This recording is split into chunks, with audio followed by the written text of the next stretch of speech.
Oi. Bem-vindos ao meu livro em áudio. Não é como nos filmes, por Lynn Painter. Para quem ama o amor do Wes e da Liz, este livro só existe por sua causa, e sou eternamente grata por isso. Prólogo. Véspera de Ano Novo. Se meu eu de 15 anos me visse agora, ele me daria um soco. O plano imperfeito. Wes. Nossa, está lotado. Cara, eu avisei, anunciou Adam, colocando um chiclete na boca e abrindo um sorriso arrogante. Entramos na festa. De algum lugar, uma caixa de som ressoava bem estridente, e as pessoas conversavam ainda mais alto que a música. Subi a escada atrás de Ada e Noah e fomos para a sala, onde todo mundo que eu conhecia da escola parecia estar. Droga.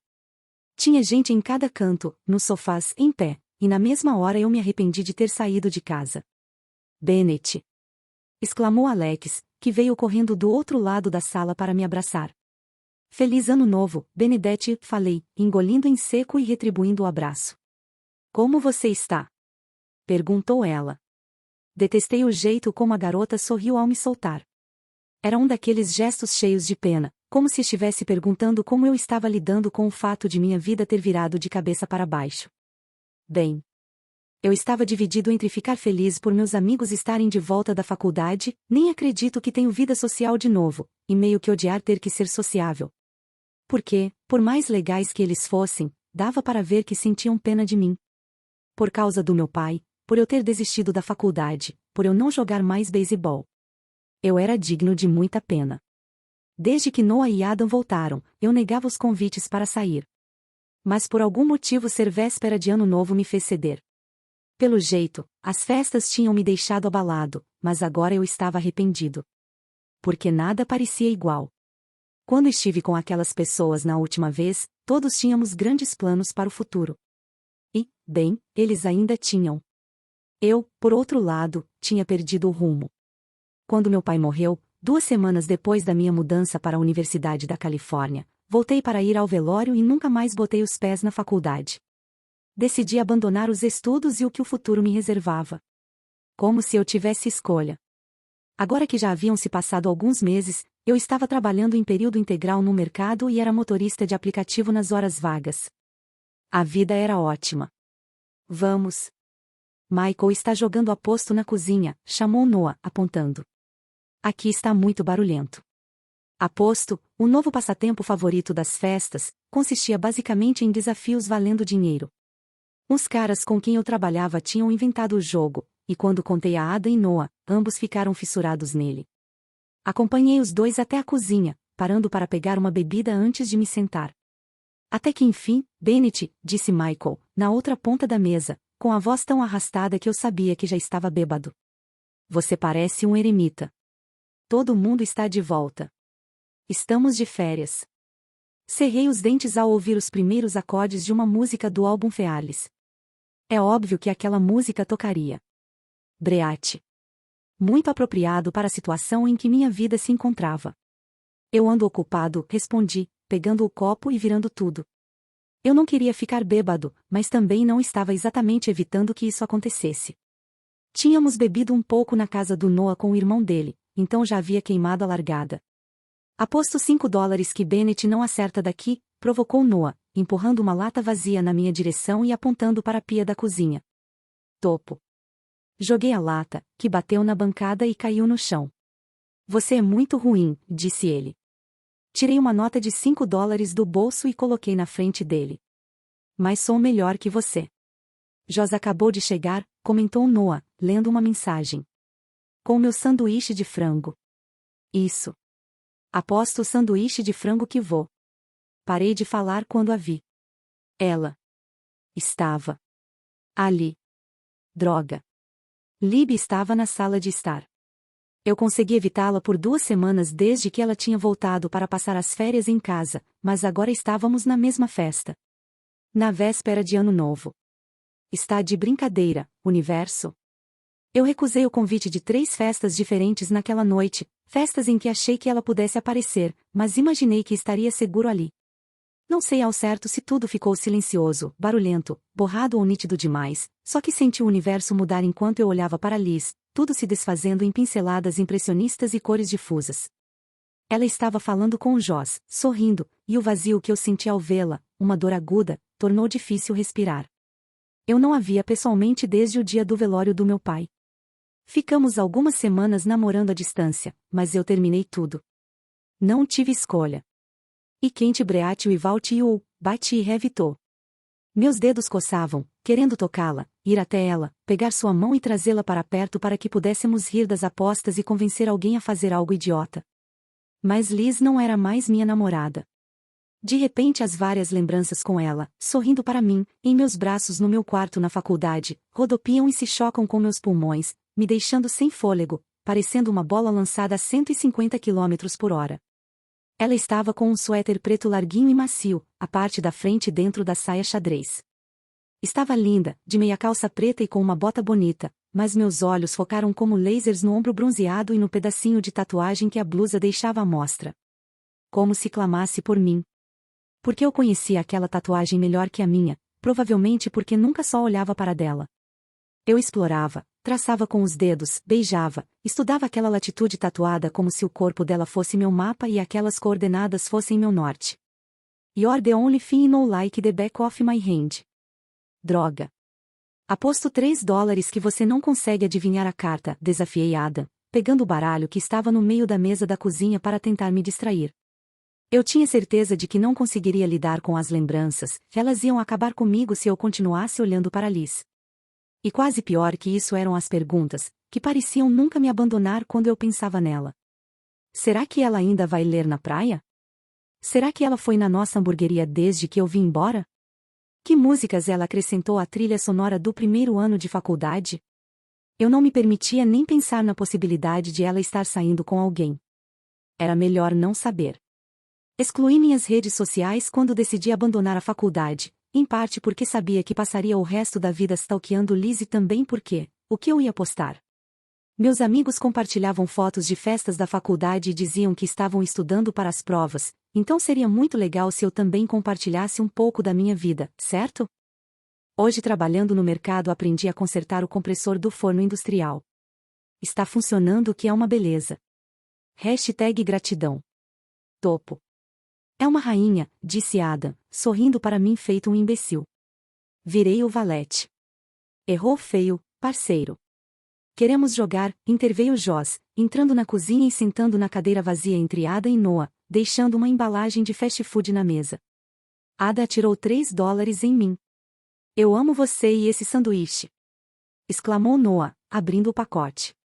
Amo tanto. Senti meu corpo entrar em estado de alerta, zumbindo, consciente de que Liz estaria logo atrás da Joss.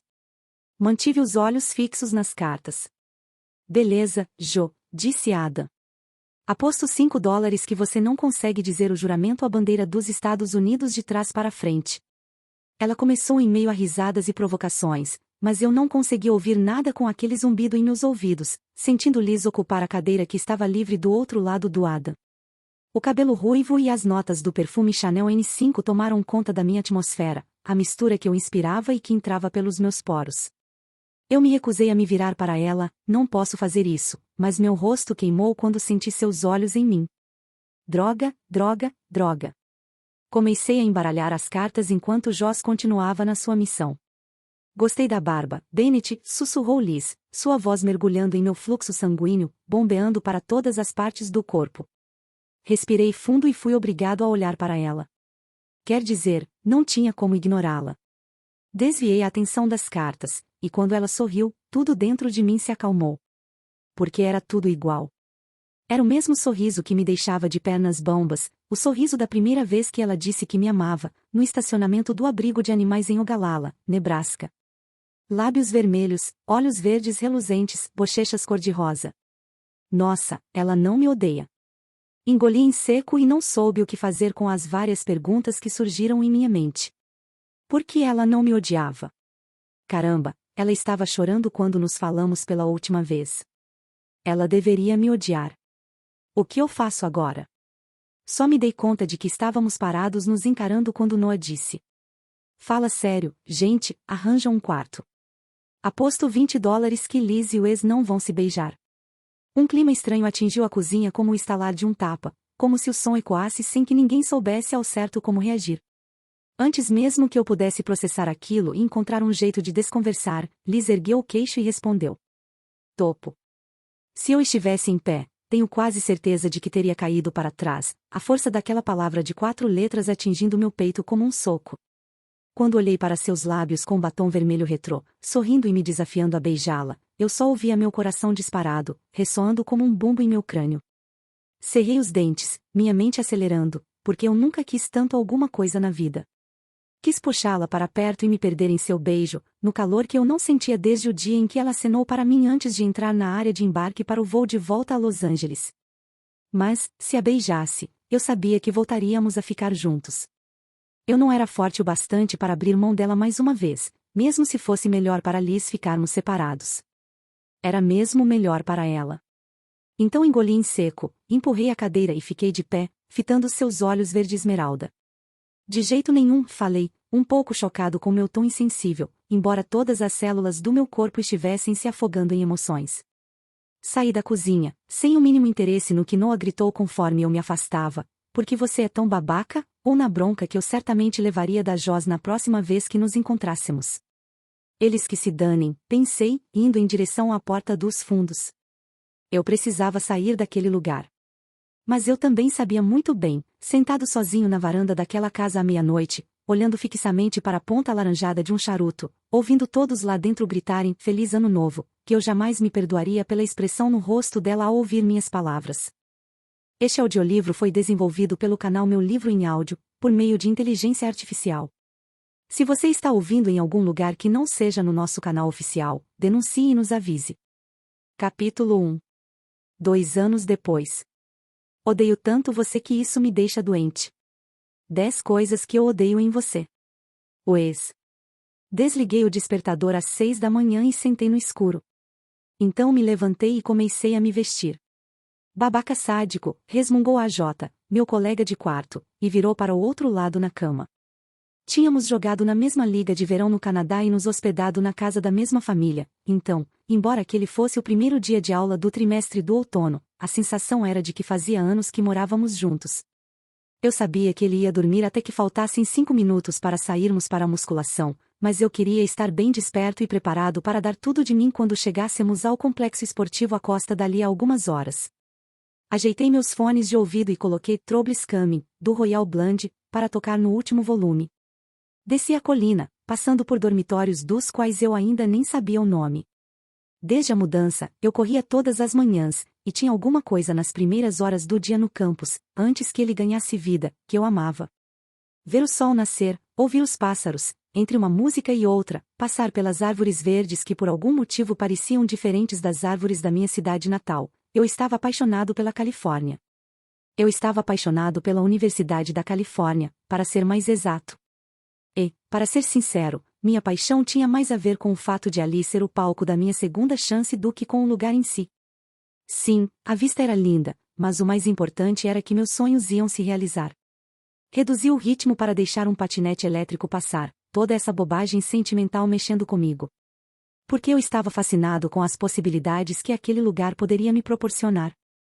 O potencial para o beisebol, tanto universitário quanto, cruzando os dedos, profissional, na Major League Baseball, o potencial acadêmico, o outro potencial. Aquele lugar no mapa, Los Angeles, era como o ponto de partida da minha vida inteira. Passei por um homem lavando uma lixeira com uma mangueira e meio que senti vontade de começar a cantar, de tão emocionado que estava. Em vez disso, cumprimentei-o com um aceno de cabeça e continuei correndo. Bom dia, cara. A Jota podia até considerar loucura correr tão cedo todos os dias, mas ele não passava de um bebizão, um garoto de 18 anos que mal teve tempo de tirar a coroa de rei do baile antes do primeiro dia na faculdade. Eu, por outro lado, era um calouro de 20 anos com muito a provar. Porque, 2 anos atrás, eu tinha tudo. E perdi tudo. Então, já que eu havia recebido uma segunda chance para conquistar tudo aquilo de volta, pode apostar que eu não ia fazer corpo mole. De jeito algum. Eu ia agarrar essa oportunidade com vontade, com mãos firmes, e nunca mais largar. Eu ia aproveitar a vida, mergulhar de cabeça em cada momento, porque sabia por experiência própria que tudo podia ser passageiro. Para falar a verdade, eu estava até eufórico com o primeiro dia de aula. Tipo, eu não ia dizer nenhuma baboseira como hoje é o primeiro dia do resto da minha vida. Parece muito com o mantra foco, força e fé, né? Mas era meio isso que eu sentia. E estava preparado. Corri 5 quilômetros, tomei um banho e comi um burrito de café da manhã com a Jota no refeitório do prédio Ackerman, antes de irmos até o complexo esportivo do campus, o Acosta, de patinete elétrico. Eu adorava os patinetes elétricos que podíamos alugar no campus. Como não levei o carro para a faculdade e não tinha bicicleta, os patinetes espalhados por todo o campus eram um sonho realizado. Mais patinetes igual amor eterno. Nossa, pareço até uma criancinha do jardim de infância entusiasmada com o primeiro dia de aula, né? Eu continuava entusiasmado feito um nerd quando cheguei à primeira aula, a musculação não tinha diminuído a minha empolgação. Bem-vindos à disciplina Engenharia Civil e Infraestrutura. Entrei na sala de aula no momento exato em que o professor começou a falar, o que quer dizer que os 100 alunos, mais ou menos, que estavam naquela sala enorme estilo auditório se viraram para olhar na minha direção. Parabéns, seu idiota.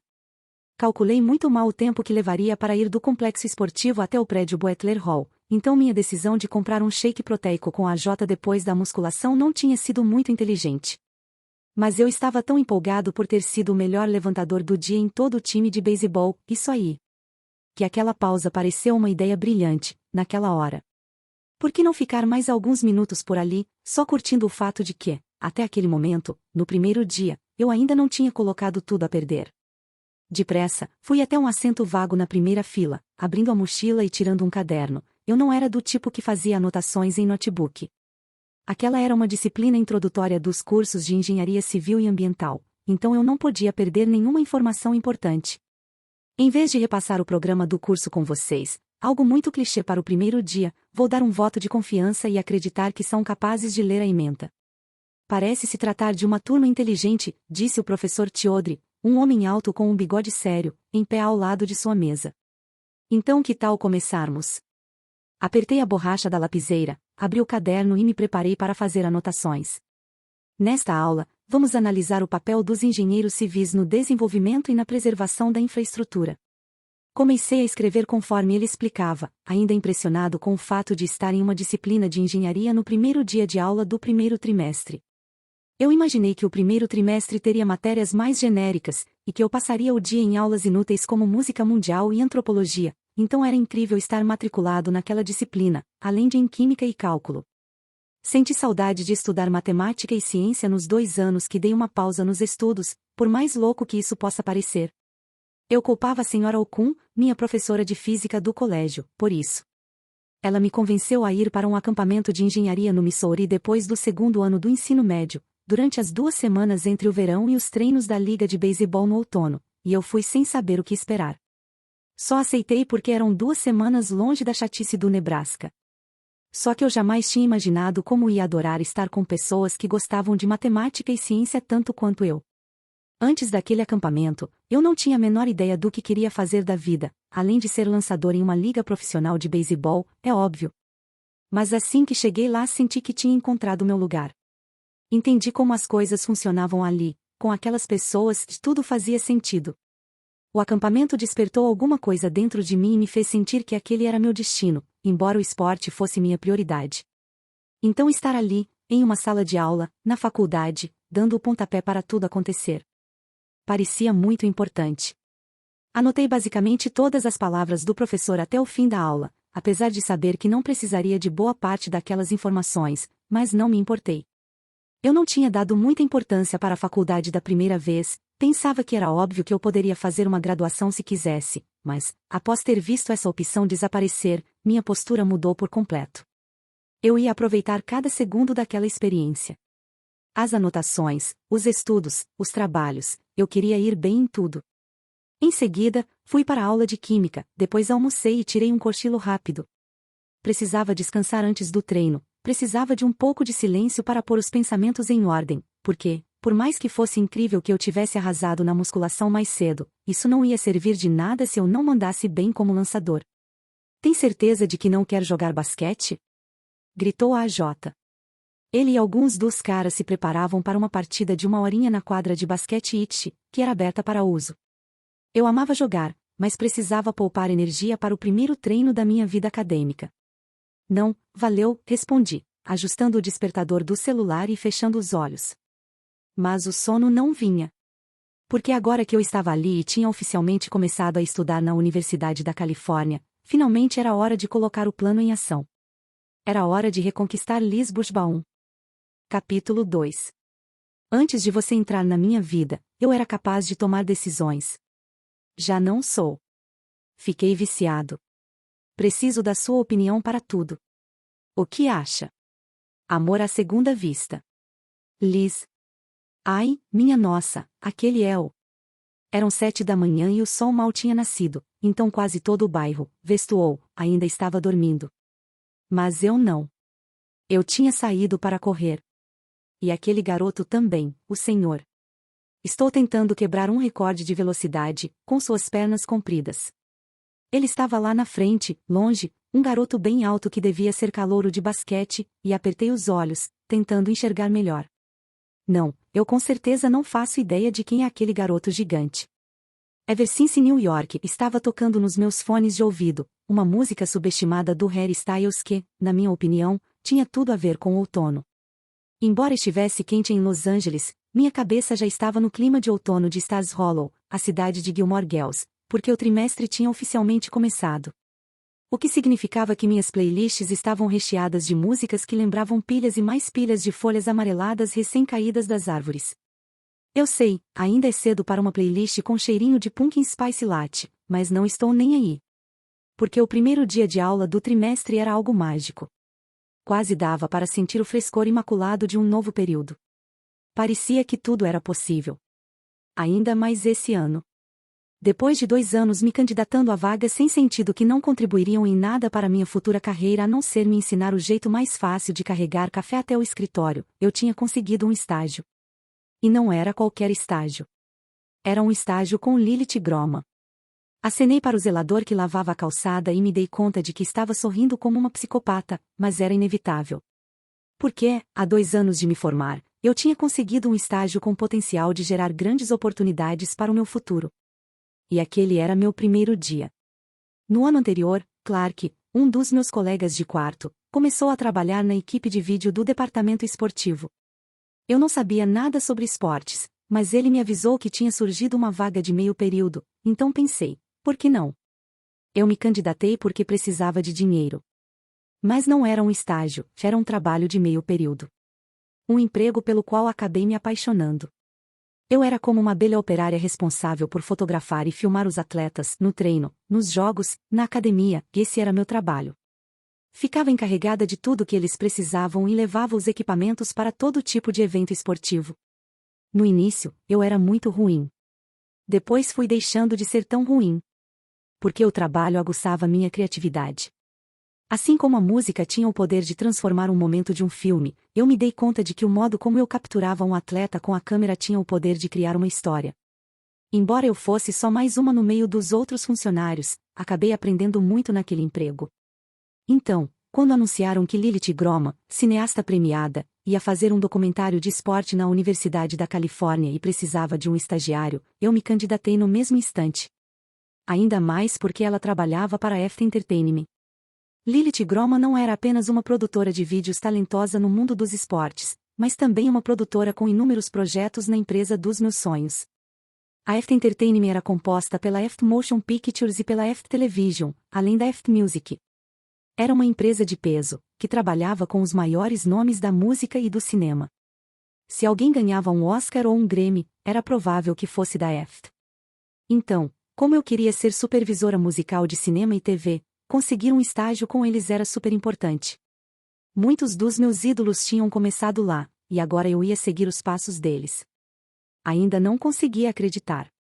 Em teoria era o primeiro dia do estágio, mas já fazia algumas semanas que Lilith e eu estávamos trabalhando juntas. Ela me procurou para ver se eu tinha interesse em ajudá-la a preparar algumas coisas no campus.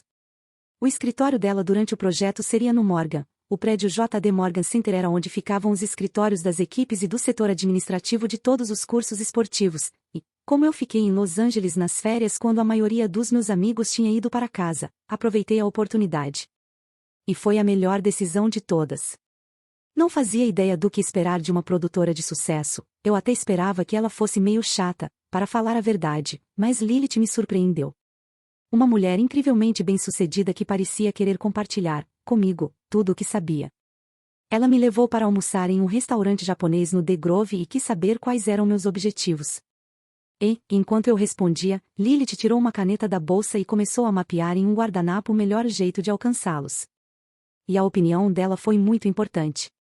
Porque o meu plano era pegar o diploma de bacharelado em indústria musical, me especializar em supervisão musical e rezar para conseguir um emprego na área. Mas Lilith me deu a ideia de conseguir um emprego com licenciamento musical como um primeiro passo. Na área de licenciamento, você vai trabalhar com música, mas também vai trabalhar com cinema e TV. Vai ter um salário, algo muitíssimo importante, não vamos nos esquecer do dinheiro, e ao mesmo tempo vai construir relacionamentos valiosos que vão ser muito importantes para conseguir uma oportunidade na área em que você de fato quer trabalhar. Então ela listou alguns dos meus ídolos que pelo jeito tinham começado no licenciamento. E tudo fez sentido. Supervisores musicais trabalhavam com licenciamento todos os dias, então essa não era mesmo a melhor maneira de começar? Então, além das disciplinas obrigatórias para o bacharelado em indústria musical, comecei a pegar todas as matérias que estivessem relacionadas a licenciamento e ia tentar uma certificação na área. Parecia o roteiro certo para realizar meus sonhos. Estou sorrindo feito uma psicopata de novo, percebi ao parar na esquina esperando o semáforo abrir. Eu sorria como uma idiota, correndo no mesmo lugar, mas era impossível não sorrir. Porque aquele ano ia ser perfeito. Sério, eu ainda estava sorrindo como uma garotinha apaixonada quando cheguei para a primeira aula. Está de brincadeira, Bushbaum? Abri um sorriso ainda mais largo, me dirigindo até a frente da sala. O quê? Perguntei. O quê? Repetiu Horace Henkes, professor do curso de música, e meu favorito, gesticulando na minha direção. É o primeiro dia de aula e você não traz nenhum caderno. Uma mochila? Um lápis. Considero uma afronta a sua falta de material. Fala sério, Horace, retruquei, sentando na mesma cadeira de todas as outras 4 matérias que já tinha feito com ele. Nós dois sabemos que você não só ensina, você performa. Aprendi que o melhor jeito de captar o seu, brilhantismo, é gravar a aula e assistir de novo antes das provas. Até que gostei disso que você falou, respondeu ele, coçando a careca. Mas ainda acho um desrespeito e estou ofendido. Peço desculpas, falei, pegando o celular para verificar se estava no silencioso. Horace surtava se um celular tocasse. Comecei a gravar quando a aula, Psicologia e Gestão Musical, começou, e ele não decepcionou. Horace sempre me lembrava daquele professor de teatro da série Victorious. Talvez era esse o motivo de eu gostar tanto dele, ensinando de uma maneira nada convencional e igualmente hilária e constrangedora. Uma vez ele deu uma aula inteira cantando. Em falsete. A metodologia era doida, mas de algum jeito funcionava. Eu sempre aprendia muito com ele. Minha aula seguinte era no mesmo prédio, embora menos divertida e mais entediante, e, depois, fui até o Morgan para a primeira reunião oficial do estágio. Eu estava nervosa. Por mais que Lilith tivesse sido super legal todas as vezes em que nos encontramos, eu estava ansiosa porque ela era tão incrível que não queria que Lilith percebesse o quanto eu não era incrível. Eu me aproximei da sala dela e vi que Lilith estava concentrada no computador. Bati na porta aberta. Com licença. Ela olhou para mim e sorriu. Entre, Liz. Sente. Nossa, essa mulher era muito descolada.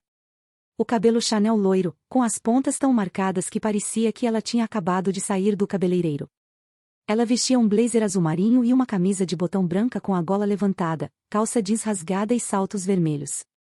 Lilith tinha um visual elegante que exalava Los Angeles, como se estivesse pronta para um ensaio para Vogue chamado Business Casual Sofisticado. Eu me sentei em uma das cadeiras para visitantes e disse: Então, como vão as coisas?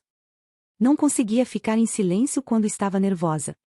Ótimas, na verdade, respondeu ela, com um sorriso caloroso. Hoje de manhã tive uma reunião com o assistente de direção, e temos muitas ideias incríveis para o projeto. Que fantástico, falei, animada por fazer parte daquilo tudo. Alguma ideia que possa me contar? Bem, vou contar tudo para você, porque somos um time, mas quero esperar até que a gente receba a aprovação. Não gostaria de alimentar suas esperanças para um plano que eu acho brilhante se ele não for acontecer de verdade. Justo. Então vamos falar sobre sua primeira tarefa como estagiária, disse ela, cruzando os braços e se recostando na cadeira. Primeiro, me informe o horário das suas aulas por e-mail, e do estágio também, para que eu saiba quando você vai estar disponível para fazer contatos. Inclua também as disciplinas que está fazendo e quem são seus professores. Combinado, falei, bem calma, como se não estivesse surtando por ela estar falando sobre fazer contatos. Sua prioridade são as aulas, porque você precisa do diploma. Mas acho que precisamos aproveitar ao máximo este estágio, levando em conta sua carreira, não acha? Não conseguia segurar a empolgação quando ela dizia esse tipo de coisa. Quer dizer, Lilith Groman, dizendo isso para mim? Pois é, não consegui conter o sorriso nerd de mil watts. Porque Lilith tinha todos os contatos com que eu podia sonhar. Assenti. Com certeza, respondi, minha voz saindo um pouco entusiasmada demais. Se estiver disposta, acho que também devemos nos esforçar para estabelecer relações profissionais fundamentais para você. Estou disposta, com certeza, falei, lamentando o tom estridente em minha voz. Perfeito. E a segunda parte da sua tarefa, continuou ela, olhando para o relógio e levantando de repente, empurrando a cadeira com a parte de trás do joelho. É assistir a uma temporada de Hard Knocks, da HBO. Pode ser qualquer temporada. Assenti. Pode deixar. Ela pegou um chaveiro que estava no canto da mesa e guardou o celular no bolso do blazer. Preciso ir, mas me mande as informações que pedi e assista a uma temporada da série. Entro em contato nos próximos dias, espero que com todas as informações iniciais do projeto. Ótimo. Depois disso, fui quase saltitando até o refeitório Epicuria, no prédio Ackerman, para comprar alguma coisa para comer, ansiosa com tudo o que o futuro reservava para mim. O sol parecia mais vibrante naquele dia, os pássaros cantando mais alto, e minha vontade foi fazer o pedido e sair dando estrelinhas pelo campus na volta até o escritório. Tinha a impressão de que tudo estava finalmente prestes a acontecer, e foi impossível não cantarolar junto com You Could Start a Cult, minha música favorita no momento, do Neil Horan, que saía dos meus fones. Quando cheguei à minha mesa de trabalho, no andar de cima e do outro lado do prédio em relação ao escritório da Lilith, devorei a salada e fiz reels com minhas filmagens dos jogadores de futebol americano no dia da mudança para o campus. Eu continuava trabalhando para o departamento esportivo, então aquele cubículo era minha segunda casa. E aí? Cumprimentou Clark, largando suas tralhas em cima da mesa dele. Achei que você ia acompanhar o time de beisebol na academia hoje de manhã. Troquei com Cody porque tive minha primeira reunião do estágio, respondi, sem tirar os olhos do computador. Então vou cobrir o treino deles agora à tarde. Eles são muitos calouros, comentou o garoto, e ouvi seu notebook iniciando. Vou parecer um idoso se disser que eles parecem uns bebezinhos? Mas eles são, concordei, pensando no meu primeiro ano de faculdade. Ainda bem que tudo aquilo se tornou uma névoa difusa de estresse e músicas tristes. É bizarro pensar que éramos tão impressionáveis e fofos há 2 anos. E dá para perceber de longe quem é calouro, acrescentou ele, já digitando. Até na maneira como vão até a sala de aula. Alguma coisa no passo deles grita som novo aqui, né? Parece que eles contraem a bunda de nervoso, o que deixa o andar estranho. Você sabe se ainda tem molho rente na geladeira? Perguntei, bebendo um gole de água para ver se me ajudava a engolir um pedaço ressecado de alface. Está vencido. Droga, resmunguei. Precisamos comprar algumas coisas para a geladeira do trabalho. Também percebi que estamos sem ketchup e raiz forte. Minimizei o arquivo para procurar outra imagem. Quem precisa de raiz forte no trabalho? Quem não precisa? Retrucou Clark, bem sério. Raiz forte fica bom com tudo. Se você diz. Trabalhamos assim, lado a lado, por algumas horas, quase sem conversar. Era sempre assim. Clark era minha alma gêmea platônica. Eu me sentia tão à vontade com ele quanto sozinha, e às vezes parecia que nós nos completávamos. Bom, exceto pelo amor à raiz forte. Isso era só dele. Por fim, às 3 da tarde, ele se inclinou sobre o meu cubículo e perguntou. Vamos até o Jack? O estádio Jack Robinson era onde o time de beisebol jogava. Assenti e salvei o que tinha feito. E aí, o que eles querem exatamente? Perguntei. Um conteúdo mais geral da pré-temporada, respondeu ele, dando de ombros e erguendo a mão para arrumar o cabelo. Preparo físico, treino, alguns reels mostrando o time deste ano. Beleza, falei, fechando o notebook e guardando-o na mochila. Deve ser fácil. É. Nada demais. Ao sair, por pouco não fomos atropelados por uns garotos de patinete elétrico a caminho do estacionamento, onde estava a caminhonete de Clark. Eu sorri, apesar de ter escapado por pouco de um acidente, porque a maior prova de que as aulas tinham voltado era quase ser atropelada por um patinete elétrico. Capítulo 3. No instante em que vi você lá embaixo, eu soube. Minha esposa favorita. O ex. Acha que consegue ingressos? Perguntou a Jota, baixinho. Ele estava alongando o cotovelo atrás da cabeça. A Jota usava uns óculos escuros idiotas que tinha comprado por $5 no Canadá, mas eu não podia julgar, já que o sol estava atingindo em cheio meus olhos desprotegidos. Pela primeira vez, invejei o péssimo estilo dele. Provavelmente, respondeu Mickey, inclinando o tronco para alongar o quadril. Mas preciso saber de quantos vamos precisar. Você vai, né, Bennett? O time estava no aquecimento, todo se alongando, só que a Jota parecia mais preocupado em conseguir ingressos para uma festa épica que ia rolar sexta-feira à noite. Como eu ainda não era amigo de ninguém da faculdade além dos garotos que estavam ali no campo comigo, pensei em ir junto e ver no que ia dar. Vou, sim, falei, alongando a coxa. Festas não eram uma prioridade para mim, mas eu não era contra socializar. Os rebatedores foram para o treino de corrida e nós, os lançadores, começamos o treino com faixas. Bennett, sua vez. Olhei para a área de aquecimento, e Ross estava me encarando. Ele era o treinador dos lançadores, mas nenhum de nós o chamava de treinador. Ele era só o Ross. Corri até lá, pronto para fazer meus arremessos, com um frio na barriga. Caramba, respira e se acalma, disse a mim mesmo. Passei a vida toda jogando beisebol, precisava relaxar. Era só um treino. Beleza. Para mim, era muito mais do que isso. Depois de ter ficado sem treinar por 2 temporadas inteiras, era muito importante que eu estivesse ali por completo, que aquela oportunidade de repente tivesse surgido mais uma vez depois de ter simplesmente desaparecido. Vi Woody, ele era o técnico assistente dos recebedores, se preparando. Eu me aproximei do Ross, que se apoiou na cerca e me questionou. E aí? Como foi seu primeiro dia? Não sabia direito o que Ross pretendia ao me perguntar aquilo, porque ele falou como se fôssemos só 2 caras de boa, conversando. Olhei para Woody antes de responder. Foi. Ah, por favor, né? Retrucou Ross, balançando a cabeça com um sorrisinho no rosto. Para mim ele lembrava o Kevin Costner jovem, da época do filme Sorte no Amor, já que não era um treinador comum. Nunca gritava e não era enérgico. Ele nem parecia um atleta, para falar a verdade. Era legal. Como se fosse um ser humano decente que sabia muito sobre beisebol. Olha, continuou ele, não me venha com uma resposta inventada só para me tranquilizar porque sou seu treinador. Sabemos muito bem que este primeiro dia de aula significa muito para você, e estou curioso para saber como está sendo. O que achou das aulas? Quando decidi abandonar a faculdade 2 anos atrás, Ross foi a pessoa para quem liguei para informar a situação. E também para quem liguei quando decidi voltar. E foi ele quem disse não, valeu nas primeiras 10 vezes em que implorei. 2 temporadas sem treinar é tempo demais, garoto. Achei ótimas, respondi, sincero.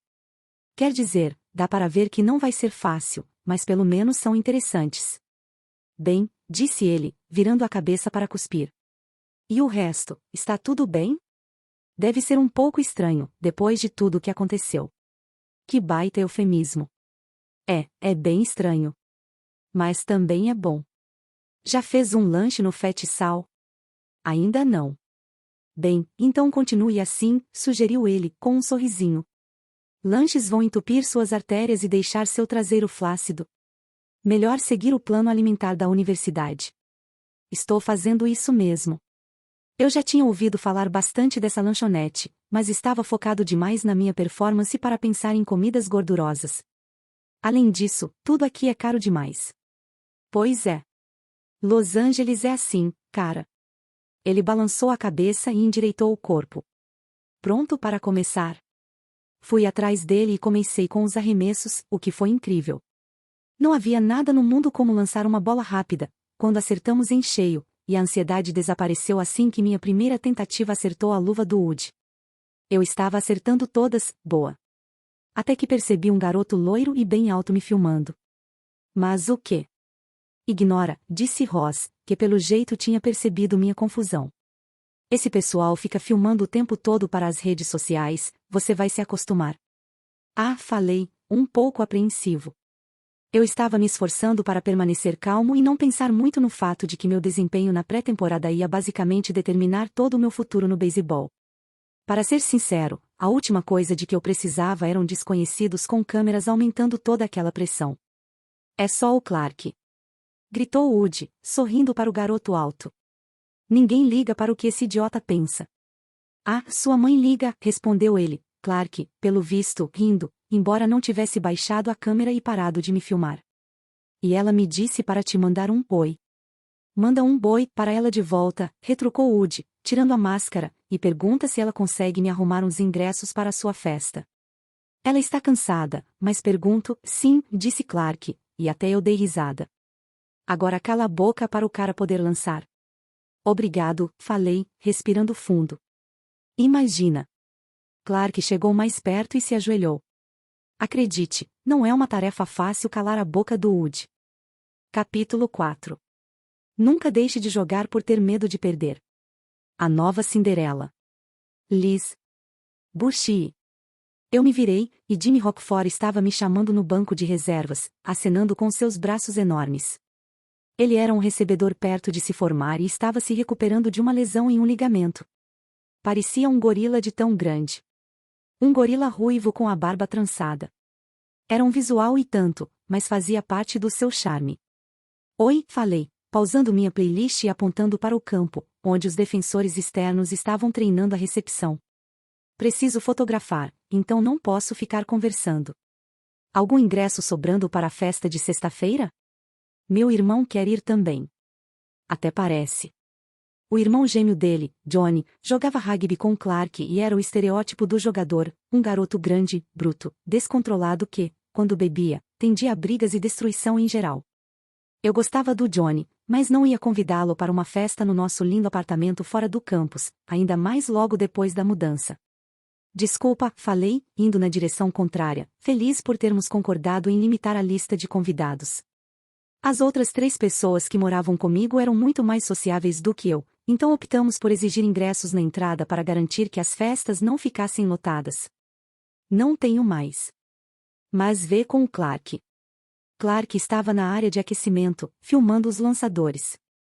Dava para eu enxergar a cabeça dele à distância, não era difícil, já que ele era um garoto de 2 metros de altura com o cabelo em um coque loiro, então me aproximei já abrindo a bolsa da câmera e pegando tudo de que eu precisava. Bem na hora, comentou ele, filmando alguém que estava fazendo um lançamento, de alguma forma sabendo que eu estava ali sem olhar para mim. Só um aviso, falei, Johnny Rockford está atrás de um ingresso. Eu já disse para o idiota que não, cochichou ele. Aposto $10 que ele vai aparecer de qualquer jeito. Larguei a bolsa, ajustei as configurações da câmera e me levantei para fotografar o garoto que Clark estava filmando. Nós dois tínhamos aprendido a ser invisíveis e, como a maioria dos atletas estava acostumada a ser filmada, ninguém nem percebia nossa presença. Olhei pelas lentes para o lançador alto que mandou uma bola rápida e, nossa, que velocidade impressionante. À primeira vista, ele não me parecia familiar, então devia ser um calouro. Se bem que, por eu vê-lo de costas e não conseguir enxergar seu rosto, acho que a bunda dele não me parecia familiar. Não, a bunda dele era como qualquer outra bela bunda de jogador de beisebol. Que Deus abençoe a mulher que desenhou as calças do uniforme de beisebol. E sim, com certeza foi uma mulher. Droga, você tem bateria extra? Perguntei, irritada por ter esquecido de carregar a câmera enquanto estava no escritório. O ícone no canto estava piscando, o que significava que eu só tinha alguns minutos. Na minha mochila, respondeu ele, sem parar de filmar. No banco de trás da caminhonete. Tá, falei, irritada por ter esquecido o óbvio. Carrega a droga da bateria, idiota. Acho que vou dar um pulo na caminhonete, então. Se os rebatedores já tiverem começado o treino, pode tirar umas fotos? Perguntou Clark, abaixando a câmera para me olhar. Acho que vai dar um conteúdo melhor que treinos com faixas e aquecimento. Pode deixar. Fui correndo até a caminhonete, depois de trocar a bateria, passei uma hora fotografando o treino dos rebatedores.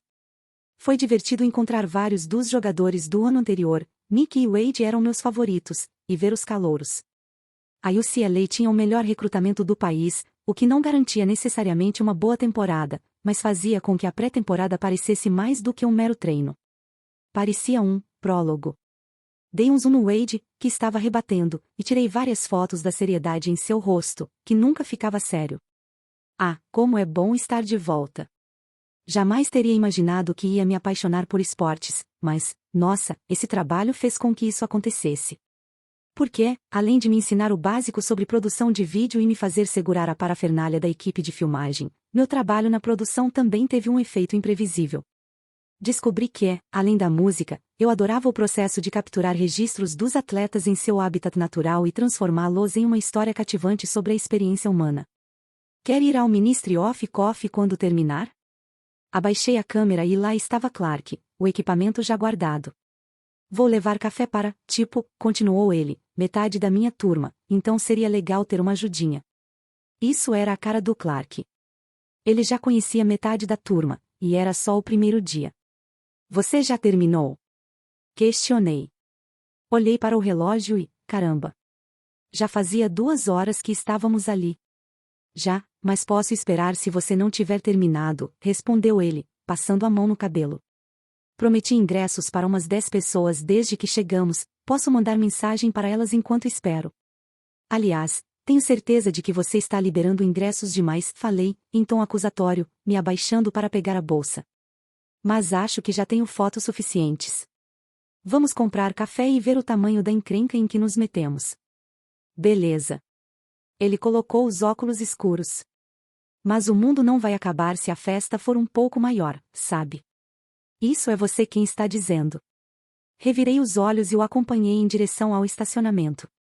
Não é você que não consegue dormir porque ainda tem 60 pessoas na sala às 3 da manhã. Não eram 60, retrucou ele, apoiando o braço no meu ombro. E, se você tivesse bebido um pouquinho mais, teria dormido feito um anjinho. Dei risada, porque Clark não se abalava por nada.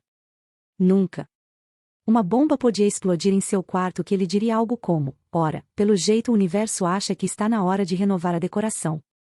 Só me diga que não prometeu um ingresso ao Woody, falei, embora tivesse quase certeza de que ele tinha prometido. Todas as pessoas que eu conhecia adoravam o técnico assistente dos recebedores, que veio do Alabama, o Sr. Charme Sulista, mas eu, não. O garoto não era má pessoa, mas eu já tinha saído com ele. Foi meu único encontro na faculdade antes que eu me desse conta de que não acreditava mais no amor porque ele A. Falou que odiava gatos, B. Me chamou de Ruivinha, como se fosse um apelido universalmente aceitável e C. Beijou meu pescoço na fila da pipoca no cinema. E, desde aquele maldito encontro, sempre que a gente se via, eu tinha o desprazer de responder a umas 20 perguntas sobre por que nunca mais quis sair com ele. Dei ingressos para uns lançadores do primeiro ano, respondeu Clark, na defensiva. Então tive que dar um para ele. Quer dizer, o cara estava do lado, não tive escolha. Balancei a cabeça em sinal de repreensão ao meu amigo de coração mole. Bem, se eu acabar cometendo um homicídio, vou obrigar você a enterrar o corpo e se livrar das provas. Fechado, disse ele. Eu até providencio a pá. Capítulo 5. Não importa o que aconteça nos próximos 5 minutos, quero que saiba que, quando eu abri a porta, fiquei tão feliz de ver você que meu coração saltou. Meu coração saltou em meu peito. Por amor. A primeira semana passou voando. No beisebol tivemos a famosa Semana do Inferno, um treinamento de resistência e força, e foi bem intenso. Treino, musculação, treino específico da posição, condicionamento físico, passei mais tempo sofrendo com os colegas de time do que com as aulas. Isso resultou em idas de patinete até a biblioteca todas as noites, na tentativa de manter os estudos em dia. A Biblioteca Powell era a principal do campus, e a que mais fazia sentido para mim, mas eu preferia ir um pouco mais longe e estudar na biblioteca de música. Porque era mais tranquila. Admito, essa é uma mentira descarada.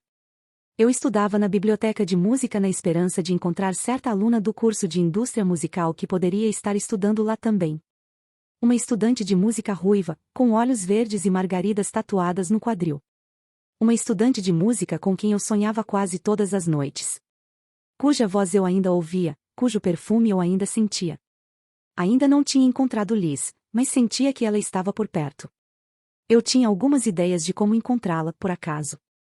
Por exemplo, passar o dia inteiro estudando na entrada do Schoenberg Hall, onde aconteciam todas as aulas de música, pedir à namorada do Eli, que trabalhava na reitoria, para tirar uma foto do horário das aulas da Liz, ligar para o Sr. Bushbaum e implorar por alguma informação, ligar para Helena e implorar por alguma informação, entre várias outras possibilidades. Mas eu precisava que minha vida desacelerasse para botar meus planos em prática. Então, sexta-feira à noite, voltando para o dormitório depois de uma primeira semana caótica em que não encontrei Liz nenhuma vez na biblioteca, eu estava ansioso para sair. Não queria ficar bêbado, só sair para curtir com os garotos e passar uma noite inteira sem pensar nas aulas ou em beisebol. Ou nela. Digitei o código e abri a porta para nosso dormitório. Até que enfim, disse Wade, ele era um primeira base e um dos garotos que moravam comigo, no meio da sala de estar, parecendo idiota de calça jeans justa, camiseta branca, paletó preto, como assim, cara, e até um chapéu fedora naquela cabeça grande. Estou pronto. Ele estava com Mickey, recebedora também morava comigo, e a Jota, que não estavam vestidos como se fossem o Bruno Mars, ainda bem, e todos pareciam estar esperando por mim. Pra quê? Uma festa à fantasia? Perguntei, largando as chaves e a mochila na mesinha de centro. Não fique com inveja só porque sou estiloso, Bennett, retrucou Wade, se fazendo de importante e dando tapinhas para tirar um pó imaginário do paletó. Ah, pode apostar que não é o caso. Vai se arrumar logo, já chamamos um Uber e ele está a caminho, disse a Jota, preciso dançar logo. Ou então vou surtar. O que eu mais gostava no AJ era que ele não se importava com o que os outros pensavam a seu respeito. E não de um jeito insensato, mas de um jeito 100% genuíno. Ele adorava dançar, de ficar coberto de suor mesmo, assistia a K-dramas e defendia até a morte a ideia de que destilados docinhos eram melhor do que cerveja. Quanto tempo? Indaguei. Queria muito tomar um banho depois de ter voltado até o dormitório e correndo sob o clima quente da Califórnia. A Jota olhou para o celular. Aqui diz que a motorista, Larissa, está a 12 minutos. Tomo banho em 3. Entrei no quarto para pegar uma roupa limpa e gritei, pode ser jeans e camiseta, né? Não, seu mané, retrucou Wade. No mesmo segundo, a Jota e Mickey responderam em uníssono. Pode. Entrei no chuveiro e fiquei pronto bem a tempo de pegar o Uber com os caras. A Jota logo começou a puxar papo com a motorista, que fazia o tipo dele, bonita, com cabelo castanho e citações de livros tatuadas nos braços, mas Larissa não deu a menor bola. Saltamos em frente a um prédio super chique, e eu fiquei chocado quando entramos no elevador. Uau! Exclamei, olhando para os números iluminados no painel do elevador quando a porta se fechou. Tem universitários que moram aqui? Não conseguia nem imaginar quanto era o aluguel de um lugar como aquele. Não era um prédio para gente de 20 e poucos anos, mas para adultos ricos. E herdeiros. Quer dizer, o porteiro recolheu os ingressos da festa, fala sério. O que é que estamos fazendo aqui? Apertei o botão do segundo andar. Clark disse que os pais do amigo que mora com ele são ricos, explicou Wade, e que compraram um apartamento só para que o filho pudesse alugar deles. Caramba, falei. Clark, o garoto alto que estava no treino com a câmera, parecia um cara bem simples e tranquilo, então fiquei surpreso ao saber que ele morava com gente rica. Deve ser ótimo, acrescentei.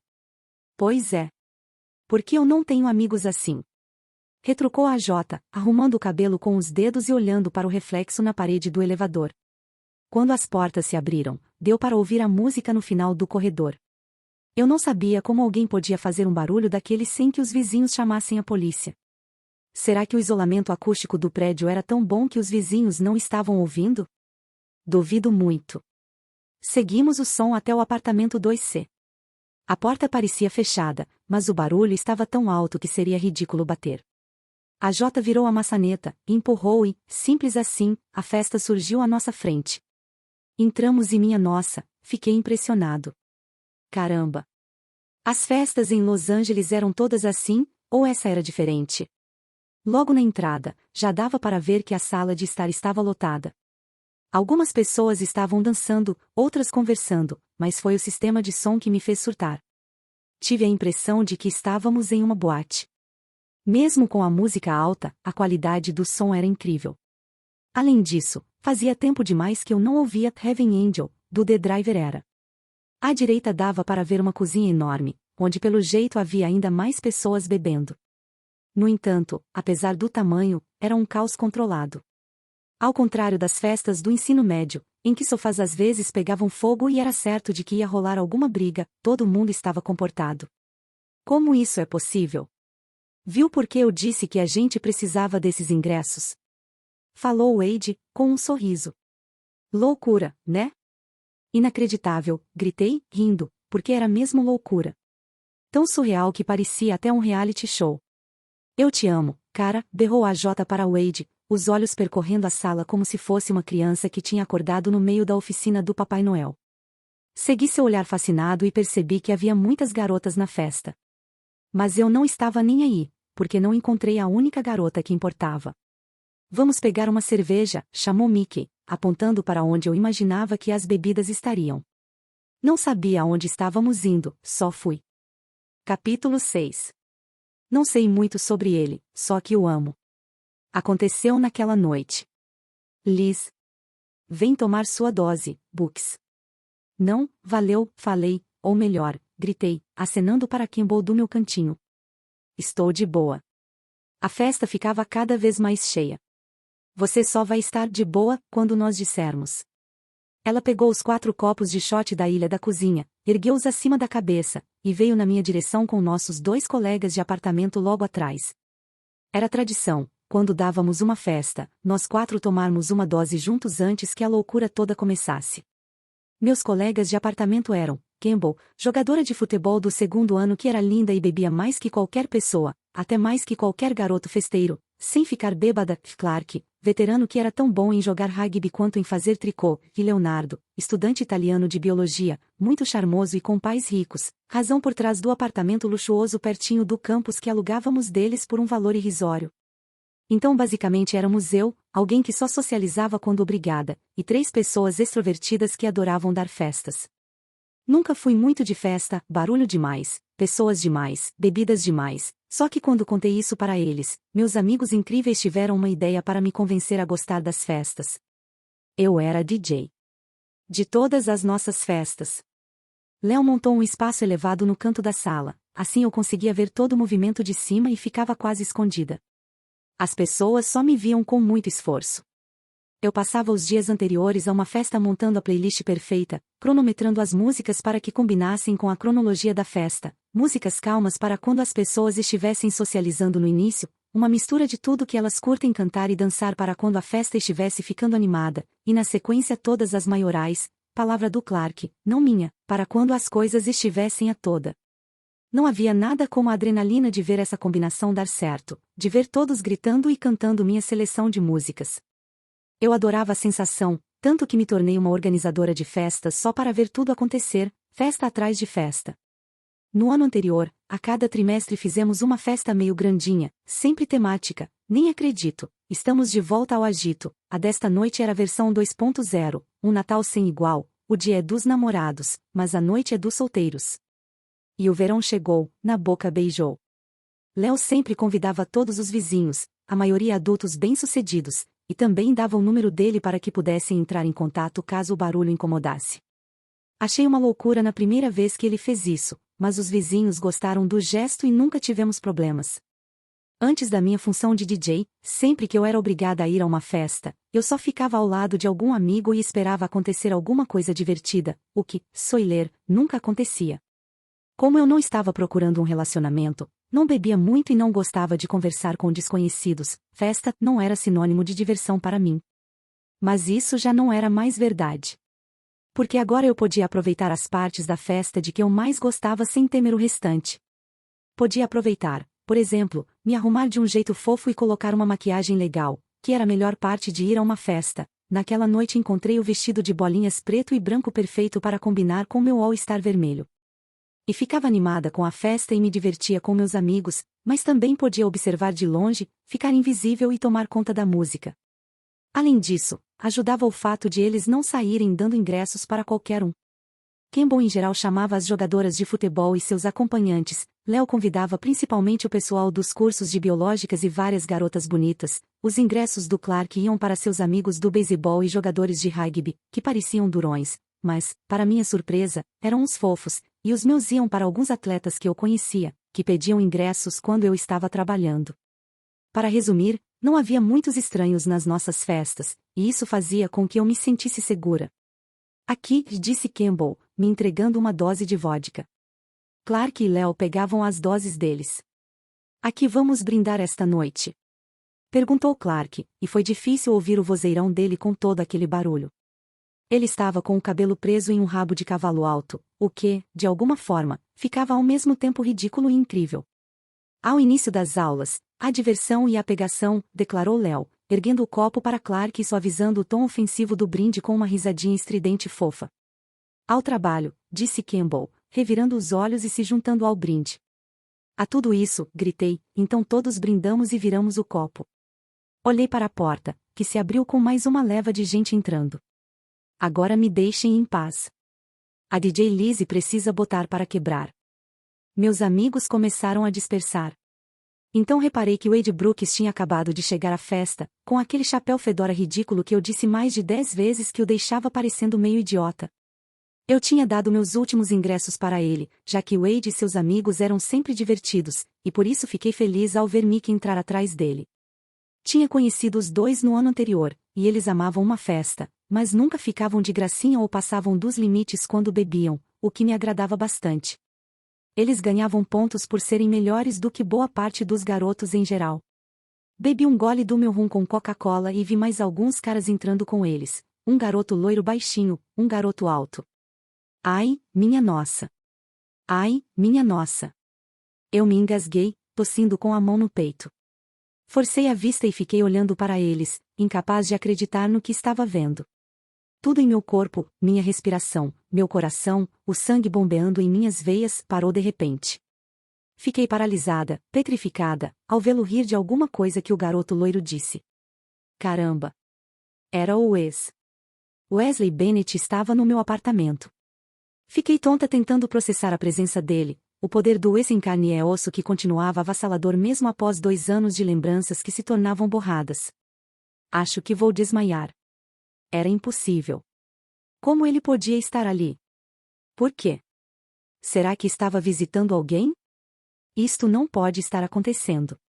Senti um frio enorme na barriga, tão congelante como o Polo Norte, ao ver o Wes Bennett entrar na sala da minha casa. Minha nossa, o Wes está na minha casa. Respirei fundo e me esforcei para manter a calma, para não desmaiar nem vomitar, mas meu coração batia rápido demais. Ele estava sorrindo e conversando com Wade e o garoto loiro, o sorriso dele continua igualzinho, e eu não conseguia mais respirar. Acho que estou tendo um infarto.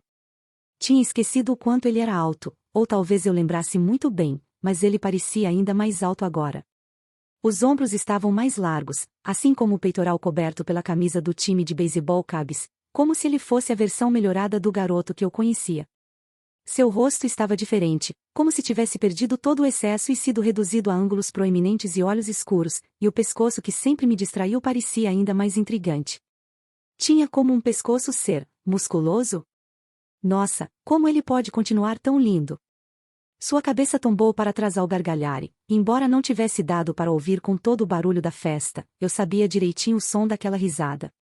Uma risada que eu reconheceria em qualquer lugar. Caramba, eu odiei o Wes por estar tão lindo. Ele não tinha o direito de estar tão lindo. Os garotos foram em direção à cozinha, provavelmente atrás de cerveja, e tentei respirar fundo e me controlar. Mas foi impossível porque, espontânea e indesejada, a lembrança da última vez que nos falamos surgiu em minha mente. No ano novo, 2 anos atrás.